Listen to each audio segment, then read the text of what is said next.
Assalamualaikum warahmatullahi wabarakatuh. Selamat datang di mata kuliah pengelolaan sumber daya air. Saya Nuraini Swati Hasanah. Saya yakin sebagian besar dari kalian sudah pernah bertemu saya ya di mata kuliah hidrologi dan geohidrologi maupun mata kuliah lainnya. Saya mengampu mata kuliah ini khususnya di 2 kelas itu karena pada saat S2 dan S3 memang penelitian saya maupun laboratorium saya adalah laboratorium teknik sumber daya air di IPB. Saya juga pernah bekerja sebagai asisten peneliti sebelum menjadi dosen di UII. Jadi riset saya memang terkait dengan ini. Setelah sekalian nanti menempuh mata kuliah ini selama 1 semester, 14 pertemuan gitu ya. Walaupun di schedule nanti hanya 10 pertemuan dan yang off schedule ada 4 pertemuan. Diharapkan kalian bisa menyelesaikan tugas gitu ya, kelompok dan berdiskusi antar kelompok mengenai permasalahan sumber daya air dengan benar.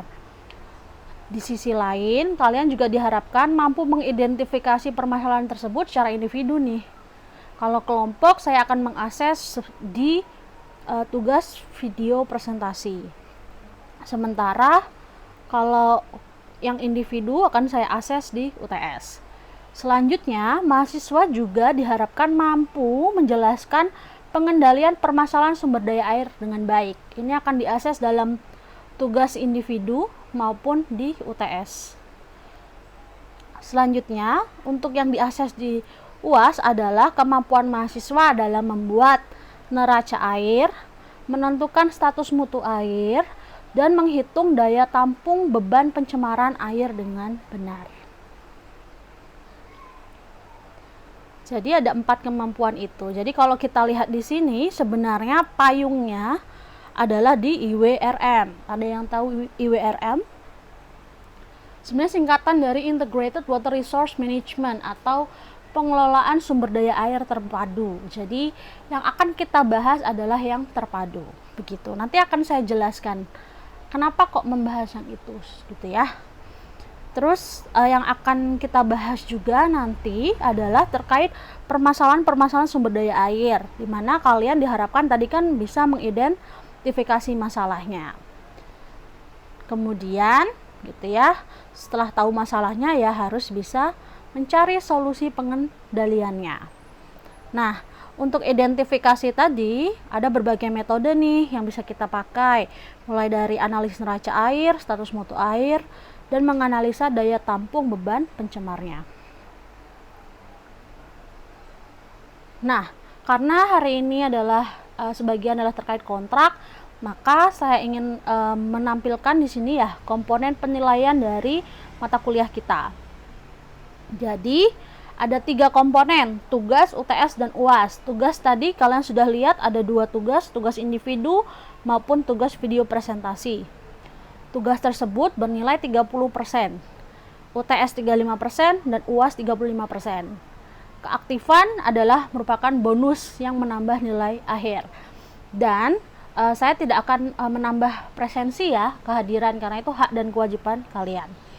Selanjutnya, yang perlu kalian pahami di sini gitu ya, saya tidak mengadakan perbaikan di luar remedial apapun alasannya, termasuk kerja praktek gitu ya, karena schedule remed, schedule UAS, schedule UTS itu sudah jelas ditampilkan di awal semester dari kalender akademik UII.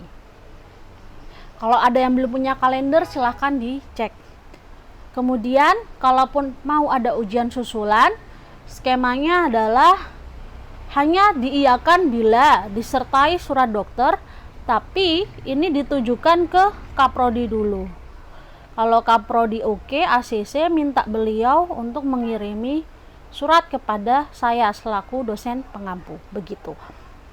Dan ini, apabila mahasiswa terbukti curang saat UTS maupun UAS, maka nilai mahasiswa tersebut adalah E. Jadi ini sudah tidak bisa diganggu gugat ya, karena ini adalah kesepakatan prodi.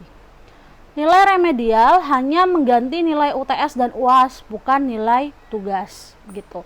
Jadi ketika Anda tidak mengerjakan satu atau bahkan seluruh tugas, maka ya sudah gitu ya, komponen tugas Anda adalah 0. Dalam artian kalau misal nih UTS kalian 100 gitu ya, UAS-nya 100 gitu, ya berarti nilainya adalah 70.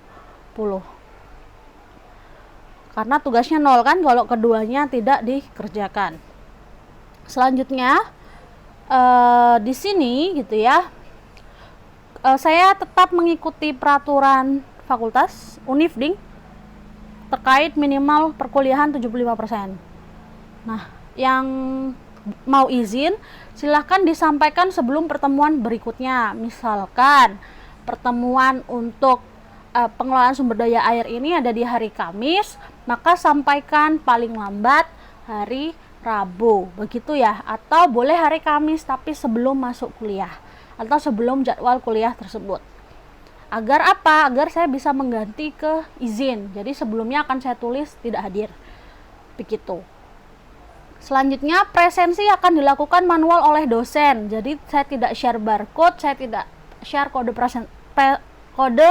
presensi itu ya. Dan saya selaku dosen akan melakukan presensi, melakukan pengisian presensi itu berdasarkan ada tidaknya bukti kehadiran yang kalian submit di setiap pertemuan. Jadi di Google Classroom akan ada form classwork terkait bukti kehadiran. Bukti kehadirannya apa, Bu? Nah, ini hanya bisa kalian ketahui bukti kehadirannya apa kalau kalian mengikuti seluruh perkuliahan, di mana dalam perkuliahan saya akan melakukan penguploadan video-video gitu ya, yang dimana dalam satu pertemuan akan saya potong-potong kecil-kecil gitu, kemudian nantinya kalian bisa ikuti. Apabila ada bukti presensi, bukti kehadiran gitu ya, bentuknya apa akan saya sebut di sela-sela video. Jadi kalau kalian tidak melihat secara keseluruhan, ya kalian akan miss terkait itu. Dan gitu ya, yang perlu kalian pahami di sini ada peraturan nih ya. Pengumpulan bukti kehadiran di Google Classroom maksimal di hari yang sama dengan jadwal pertemuan pukul 21.00 WIB. Jadi nggak ada lagi alasan, Bu saya tidak lihat notif, Bu Google Classroom saya settingannya error jamnya, katanya masih ada waktu tapi kok telat. Ya saya tidak mau tahu ya, saya akan mengikuti jam worldwide clock gitu ya. Saya akan mengikuti GMT plus 7 atau WIB, dimana jam 9 WIB di hari yang sama. Kalau kuliah hari Kamis ya berarti lakukan presensi di hari Kamis jam 9. Kalau Jumat ya di hari Jumat jam 9 malam, itu paling lambat gitu ya. Kalau misalnya mau presensi sebelum jadwal kuliah gimana, Bu? Boleh kalau saya sudah mengupload form buktinya, kemudian list perkuliahannya bagaimana, tatap mukanya, video-videonya bagaimana, terus sudah kalian lihat, kalian sudah submit, mau submit juga nggak apa-apa gitu. Pokoknya batas maksimalnya jam 9 malam. Semoga clear ya, kalau nggak clear silakan nanti tanya. Apabila gitu ya pertemuan dilaksanakan di luar jadwal atau jadwal termasuk hari libur, maka seluruh mahasiswa dianggap hadir tanpa perlu mengisi bukti kehadiran. Jadi misalnya minggu ini jadwal kuliah kalian hari besar gitu ya, saya akan tetap upload di tanggal tersebut, tapi saya tidak akan meminta bukti kehadiran karena sudah saya anggap masuk 100%. Apabila gitu ya case-nya saya sebagai dosen terlambat lebih dari 15 menit tanpa memberitahu nih di Google Classroom, harusnya sudah jadwalnya kuliah tapi kok nggak ada list videonya, video kuliahnya, pemaparannya di mana. Ya sudah, kalau lebih dari 15 menit maka dianggap saya terlambat. Ketika saya tetap mengupload di kemudian hari atau di hari yang sama di jadwal lain, saya akan menganggap kalian masuk 100%.